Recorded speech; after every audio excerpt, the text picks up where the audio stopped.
আসসালামু আলাইকুম রহমতুল্লাহি ওবরকাতুহু। সম্মানিত দর্শক, ২০২৬ সনের ফেব্রুয়ারি মাসে জাতীয় সংসদ নির্বাচন অনুষ্ঠিত হবে এমন আশায় এখন বিএনপির যারা লোকজন রয়েছেন তাদের মধ্যে ভীষণ রকম এক ধরনের উদ্দীপনা কাজ করছে। তারা আশায় বুক বেঁধেছেন এবং স্বপ্নে বিভোর হয়ে আছেন। সরকারের পক্ষ থেকে একটা প্রিলিমিনারি গ্রিন সিগন্যাল দেওয়া হয়েছে, কোনো নেতিবাচক কথা এটা নিয়ে এখন না বলাই ভালো। সরকার বলেছে যদি কিন্তু হতে পারে, ওটাকে আমরা শতভাগ ধরে নিই যে ধরুন ফেব্রুয়ারি মাসে নির্বাচন হলো প্রথমার্ধে, অর্থাৎ ফেব্রুয়ারি মাসের ১৫ তারিখের মধ্যে। তো যখন আপনি প্রথমার্ধ মানে ফেব্রুয়ারি মাসের ১৫ তারিখের মধ্যে একটি নির্বাচন, তখন আপনি একটু স্মরণ করেন তো ১৫ই ফেব্রুয়ারি যে শব্দটি, এটা আপনাদের মনে পড়ে কিনা? এবং ১৫ই ফেব্রুয়ারি এই শব্দটি যখন মনে আসে, তখন আপনাদের কি মনে হয়? ১৫ই ফেব্রুয়ারি নির্বাচন এবং এই প্রথম ইতিহাসে একতরফা নির্বাচন হলো বাংলাদেশে। এইরকম একতরফা বিনা ভোটে নির্বাচন এবং একটি অস্থায়ী নির্বাচন হয়নি। সাংবিধানিক ধারাবাহিকতা রক্ষার জন্য, নিজেদেরকে ক্ষমতাচ্যুত করার জন্য, নিজের হাতে নিজের পায়ে কুড়াল মারার জন্য, কিংবা নিজে কবর খুঁড়ে সেই কবরের মধ্যে গিয়ে শুয়ে পড়ার জন্য একটা মানুষের কর্মকাণ্ডকে যেমন মনে হয়, তেমনি আপনি ১৫ই ফেব্রুয়ারির সেই যে বিএনপির নির্বাচন, সেই নির্বাচনের মাধ্যমে একটি তত্ত্বাবধায়ক সরকার করা, পদ্ধতি করা, সংবিধান সংশোধন করা, নিজেদের ক্ষমতা ত্যাগ করা, আর একটি নির্বাচন অনুষ্ঠান করে সেই নির্বাচনের মাধ্যমে নিজেরা পরাজিত হওয়া, প্রতিপক্ষকে বিজয়ী করে তারপর নিজেদের দলের নেতাকর্মীদের, হাজার হাজার নেতাকর্মীদেরকে বিপদ আপদ বালা মুসিবতের মধ্যে ফেলে দেওয়ার যদি কোনো দুর্ভাগ্যজনক ইতিহাস এই বাংলাদেশে থাকে, ওটি ১৫ই ফেব্রুয়ারিতে রচিত হয়েছিল সব দিক থেকে। ফলে এটাকে আপনি কি বলবেন? কুফা, সৌভাগ্য, নাকি টার্নিং পয়েন্ট?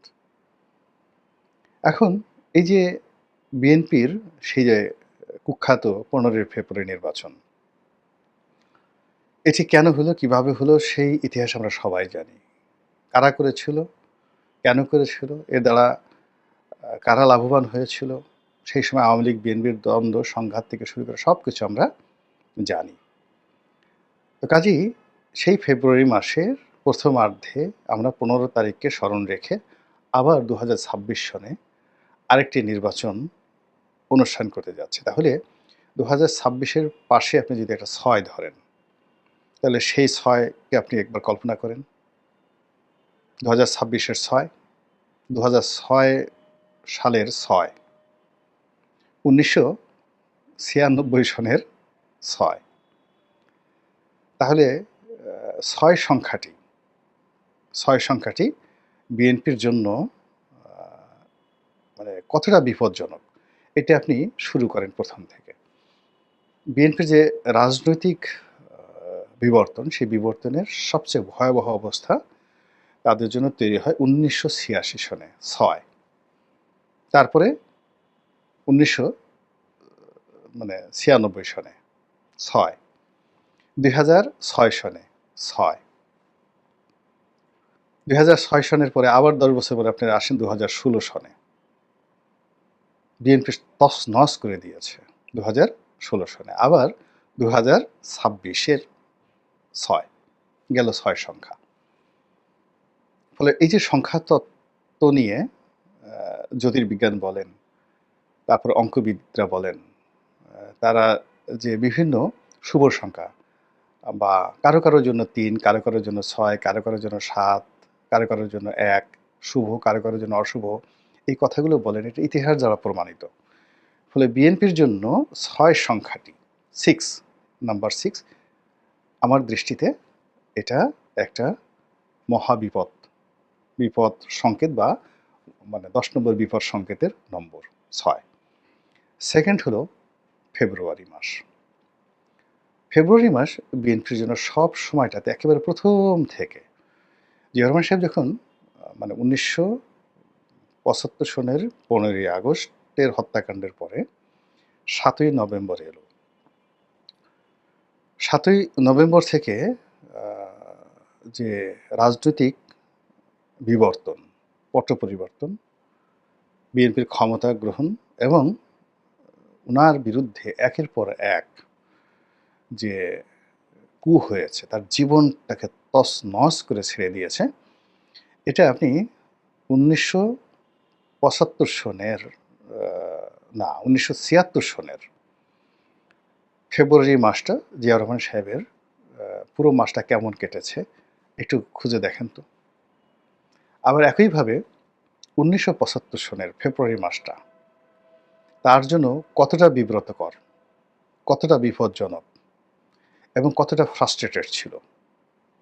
যারা তার সহকর্মী ছিলেন, কর্নেল ওলি সাহেব থেকে শুরু করে অন্যান্য যারা জীবিত আছেন, তাদেরকে একটু জিজ্ঞাসা করেন তো যে ১৯৭৫ সনের ফেব্রুয়ারি মাসের ১ তারিখ থেকে ১৫ তারিখ পর্যন্ত ক্যান্টনমেন্টে সেনা সদরে যে সকল ঘটনা ঘটেছে এবং বঙ্গবন্ধুর সঙ্গে আওয়ামী লীগের সঙ্গে যে সকল ঘটনা ঘটেছে, তাতে জিয়াউর রহমান কোন পর্যায়ে ছিলেন? ৭৬ সনের ফেব্রুয়ারি মাসে কেমন ছিলেন? কিংবা উনি যে বছর শহীদ হলেন, যে তারিখে শহীদ হলেন, সে বছর ফেব্রুয়ারি মাসে উনার জীবন কেমন গেছে? কোন অবস্থার মধ্যে উনি ছিলেন? জাস্ট একটু খোঁজ নিয়ে দেখেন। তারপরে আগে তো বললাম ১৫ই ফেব্রুয়ারি নির্বাচন। আচ্ছা আপনারা বলেন তো, এই যে বেগম জিয়া যে সর্বশেষ সাজাপ্রাপ্ত হয়ে কোর্ট তাকে সাজা দিল এবং তিনি যে জেলে গেলেন, এটা কোন মাসে গেছে? খুঁজে দেখেন ফেব্রুয়ারি মাসে। কত সালের ফেব্রুয়ারি মাসে বেগম জিয়া জেলখানাতে গেলেন? একটু খোঁজ নিয়ে দেখেন তো, যে এটা কি মার্চে গেছেন, জানুয়ারিতে গেছেন, না কোন মাসে গেছেন? তো উনার জীবনের আজকের বেগম জিয়ার যে সকল ধারাপাত বা সকল কষ্ট, সকল বেদনা, যা কিছু বলেন, সেটা কিন্তু উনার জেলে যাওয়ার পর, উনি যেই দিন জেলে গেছেন, ওই দিন থেকে তার জীবনের যে নতুন একটা উপাখ্যান, সেই উপাখ্যান তাকে রীতিমতো ফিনিশ করে দিয়েছে। তিনি যে বের হয়েছেন জেল থেকে, এখন আর সেই বেগম জিয়া নেই। তার সেই শক্তি, তার সেই স্থিতি, তার সেই কর্মক্ষমতা পুরোটাই শেষ করে দিয়েছে একটা জেল জীবন। এটা হয়েছিল ফেব্রুয়ারি মাসে।